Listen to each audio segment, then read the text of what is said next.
Y como todos los jueves es momento de la columna económica que tenemos en el programa de la mano de Alejandro Otero. Hola Alejandro, Gaby Corral y Pedro Domínguez te hablan. ¿Cómo andás? ¿Qué tal Gaby? ¿Qué tal Pedro? ¿Cómo están? Todo bien, Alejandro. Vamos a empezar con una noticia no tan buena, no tan mala. Estamos hablando de la suba del gas. Están diciendo que se puede subir un 7, 8, 9%, cuando en realidad, ¿cuánto es?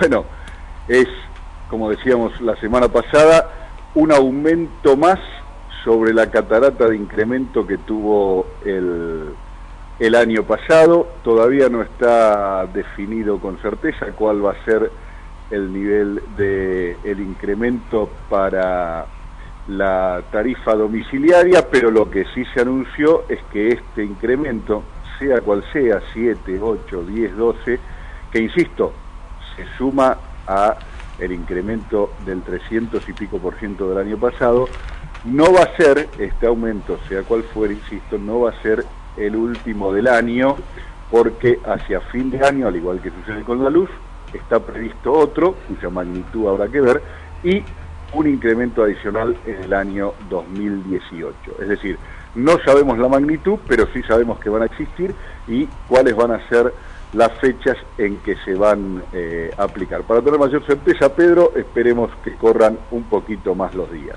Por otro lado, también, Alejandro, está el famoso, o los famosos, podríamos decir, precios transparentes, que ahora el gobierno se retrotrajo.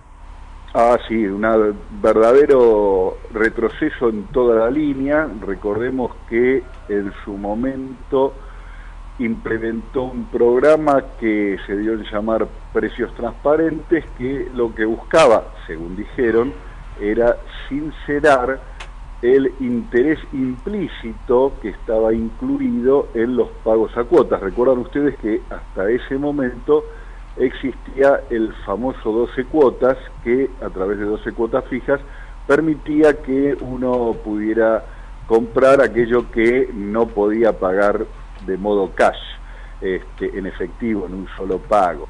El único efecto práctico que tuvo ese anuncio, que fue presentado como un avance hacia transparentar el valor de las mercaderías, de los productos, y a su vez inducir a una baja de su precio, el único efecto práctico que tuvo fue eliminar el famoso 12 cuotas. A partir de ahí ya no hubo más la posibilidad de comprar en 12 cuotas fijas, y desde el punto de vista de la reducción de precios, en el mejor de los casos hubo algunas caídas de los precios contados muy marginales, pero no se registró ninguna caída masiva de precios, y muy por el contrario, se perjudicó la capacidad de compra, porque ya a gatas la gente podía comprar en 12 cuotas fijas.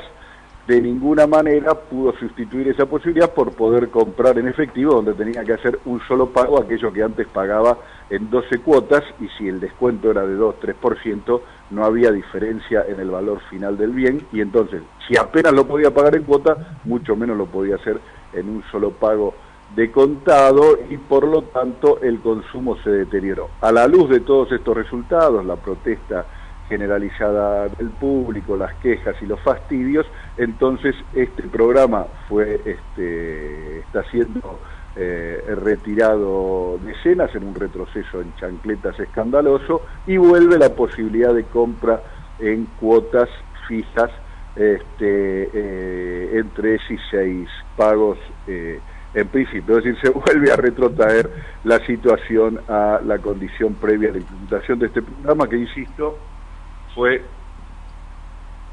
un verdadero desastre. Alejandro, ahora siguiendo en sintonía con lo que es el famoso dólar, ¿qué es lo que está pasando? ¿Sube, baja, se queda estable? ¿Verdaderamente qué pasa? Bueno, a ver, yo diría que con el dólar la condición es de estabilidad, pero con el dólar me interesa, Pedro, que nos detengamos un minuto en algunos datos que se dieron a conocer ayer, datos oficiales, que tienen que ver con el dólar en el sentido del endeudamiento en dólares, ¿no? Que es, como dijimos en más de una ocasión en esta columna, un dato muy a tener en cuenta, porque el endeudamiento en dólares es un elemento central en la estrategia de este gobierno, es el recurso al que apela para financiar el sostenimiento del déficit fiscal y en este sentido ha provocado una acelerada un acelerado incremento del nivel de endeudamiento, y ayer se conocieron datos respecto de esto que, si te parece, me parece que vale la pena compartirlos y reflexionar un poco acerca de esto. ¿Te parece, Pedro? Coméntame, dale. En primer lugar, el endeudamiento creció, según el INDEC, para datos de fines del año pasado. Es decir, los datos que voy a mencionar ya son viejos porque corresponden a datos de fines del año pasado, tienen la ventaja de ser datos oficiales, es decir, no son generados por ningún centro de pensamiento opositor al gobierno, sino por el organismo oficial, por el INDEC, pero corresponden a fines del año pasado, y como la tendencia ha seguido, estos datos ya son viejos y constituyen un piso, es decir que si lo midiéramos hoy, estos valores serían más altos.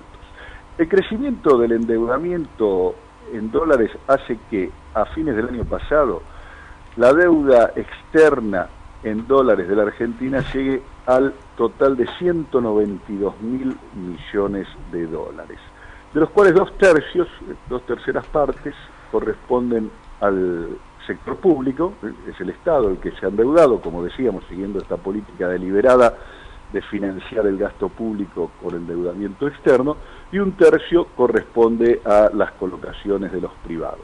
Pero si uno suma, Pedro, a este incremento significativo del endeudamiento en dólares que tuvo en tan solo un año el Estado argentino, el endeudamiento en pesos, que fue mucho más acelerado y mayor que el endeudamiento en dólares a través de dispositivos tales como el de las LEVAX, por ahí el más difundido, pero hay otros títulos que se han colocado y otras formas de endeudamiento intergubernamental, y lo convertimos ese endeudamiento en pesos a dólares, la deuda total en dólares por todo concepto, tanto endeudamiento externo e interno, llega a 265.000 millones de dólares.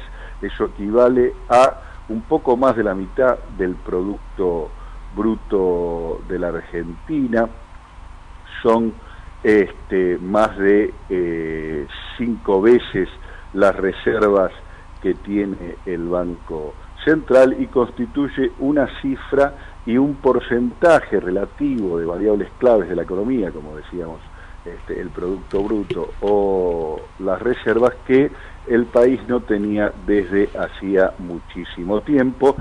Tengo una pregunta que tiene que ver con cuánto tiempo vamos a tardar en pagar esto, porque vos me acabas de decir números que son 5 veces lo que hay en las reservas del Banco Central. ¿Cuánto tiempo se va a tardar como país en poder pagar esto?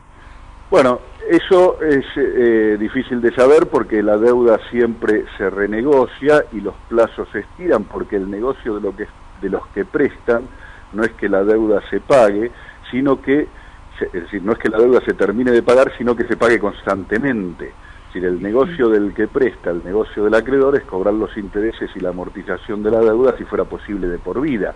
Es decir, si la deuda se saldó en algún momento, bueno, se libera el deudor, pero si la deuda se saldó, el acreedor pierde su negocio. De manera que siempre el acreedor está dispuesto a refinanciar y continuar la deuda.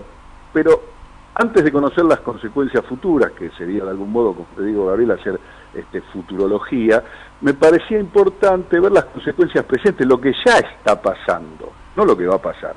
El peso que esto tiene sobre la economía argentina hoy, no el que va a tener mañana, porque el que está teniendo hoy, y a eso me refería antes, es significativo, no solo porque estas medidas que te decía antes, la deuda contra las reservas o la deuda contra el producto, evidencian que el peso de la deuda para la economía se va haciendo cada vez más gravoso, sino que, por supuesto, compromete también, como vos intuías, la capacidad de repago. Pero hay otro indicador que es mucho más significativo respecto del impacto del presente, y es lo que sucede con la balanza de pagos.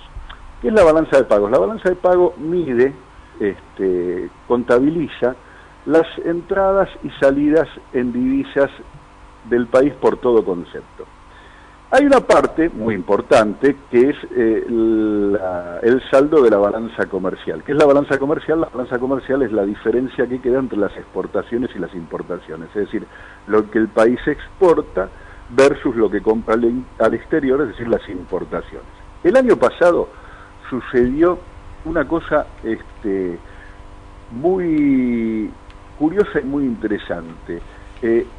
El país, como todos sabemos, y los propios indicadores oficiales lo muestran, retrocedió. La economía no solo no creció, sino que se retrajo, se hizo más pequeña que el año anterior. Y sin embargo, las importaciones crecieron. ¿Sí? Esto es inédito en la historia de Argentina. En la Argentina las importaciones crecen cuando la economía crece. Pero este año la economía se retrajo y las importaciones igual crecieron. Aún así, las exportaciones fueron mayores, entonces el saldo de la balanza comercial fue positivo en unos 5.000 millones de dólares. Y eso uno diría, bueno, qué bueno, el intercambio con el exterior es favorable para la Argentina. Sí, pero ¿qué tipo de importaciones fueron? O sea, ¿para qué clase social? Eso también implica, porque pudo haber crecido y favorecido únicamente un sector. Por supuesto, Gabriel, podemos hacer un análisis largo sobre eso, pero no quiero ir a eso ahora, sino quiero ir a otra cosa. Que ese dato, aun cuando sea positivo y uno lo considere positivo, concediendo todo lo que vos decís, que se trate, mira, aun cuando uno dijera son importaciones necesarias y demás, que no lo fueron, ese saldo positivo se lo comen rápidamente todas las salidas que hubo de tipo financiero, porque el saldo final de la balanza de pagos fue negativo en 15.000 millones de dólares. ¿Por qué? Porque si bien hubo un saldo positivo por el intercambio de mercaderías, otros rubros, en particular los viajes al exterior, los pagos de intereses de la deuda y la repatriación de capitales, giro de utilidades, royalties y otros que giran las empresas a sus casas matrices, hicieron que el saldo negativo fuera de 15.000, es decir, se comió los 5.000 de saldo positivo del intercambio de mercaderías y además generó erogaciones que terminaron con un saldo negativo de 15.000 millones. Es decir, que las salidas financieras fueron de 20.000, se comieron 5.000 del saldo positivo y 15.000 quedó en un rojo en dólares que se cubre ¿con qué? Con más endeudamiento y agrava los números que mencionábamos anteriormente. Los incrementos por viajes al exterior, que sabemos que la nuestra es una población que en un grupo de 2, 3, 4 millones de personas, un 10% como mucho de la población es muy sensible a los cambios del tipo de cambio y rápidamente prefiere ahorrar y viajar al exterior, crecieron 75% respecto de lo que fue el año anterior. Los intereses de la deuda, producto del efecto Trump, que la hace más gravosa, crecieron notablemente respecto del año anterior y lo mismo pasa con el giro de utilidades y demás. Es decir que por este camino se agravan las condiciones que van vía el déficit fiscal y vía el déficit externo, alimentando el crecimiento de la deuda y generando esa bomba, esa verdadera bomba que la gente no percibe, porque la gente percibe si su consumo mejora o empeora, si tiene más trabajo o menos trabajo, pero no percibe el endeudamiento hasta que es tarde, explota y se descarga con toda su fuerza sobre el Estado argentino. Lo que veníamos diciendo entonces, para cerrar, en columnas anteriores, ahora es visible para todos en los datos oficiales. Eso sí, diría yo, son precios transparentes y más que transparentes, son preocupantes. Alejandro, te agradecemos por los minutos que nos has propiciado de información completa en torno a la economía y esperemos el jueves próximo con más detalle, ¿no? Cuando ustedes quieran, nos vemos. Bueno, muchísimas gracias. Bueno, le decimos a todos los oyentes que estábamos hablando con el columnista económico Alejandro Otero, que nos contó un poco de todo lo que estaba sucediendo en plano regional y también plano nacional.